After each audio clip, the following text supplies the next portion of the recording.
السلام عليكم ورحمة الله لكل المشاهدين الكرام. سجلنا ارتفاع في سعر الأورو في السوق الموازية. راح نقدم لكم سعر اليورو اليوم في الجزائر سكوار 30 مارس 2023 بالجزائر العاصمة سوق سكوار، ومن بعدها في بقية الولايات السوق الموازي. ادعمونا بلايك واشتراك حتى يوصلكم كل جديد، واللي عنده إعلان بيع أو شراء أو يعرف السعر في ولايته يكتب لنا في التعليقات ويدخل الولاية حتى يستفيد الجميع من كل الولايات، وراه مشكور.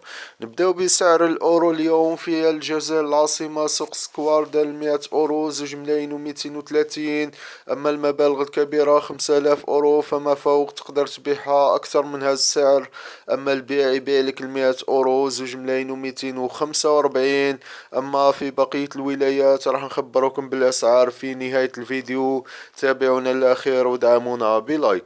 الدولار الأمريكي دار 2,070 حتى 2,080. المبالغ الكبيرة 5000 دولار فما فوق. أما البيع يبيعلك ب2,100. أما البوندا الجنيه الاسترليني دار 2,490 للمئة باوند. أما البيع يبيعلك ب2,510,000.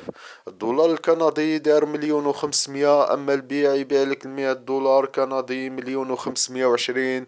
أما في بقية الولايات السوق الموازي سعر الدولار الأمريكي في أغلب الولايات دار 2,070. أما البيع ب2,100,000. أما سعر 100 أورو في أغلب الولايات اليوم دار 2,225 حتى 30. المبالغ الكبيرة كاين بعض الولايات الصغيرة ب2,220. أما البيع ب2,245.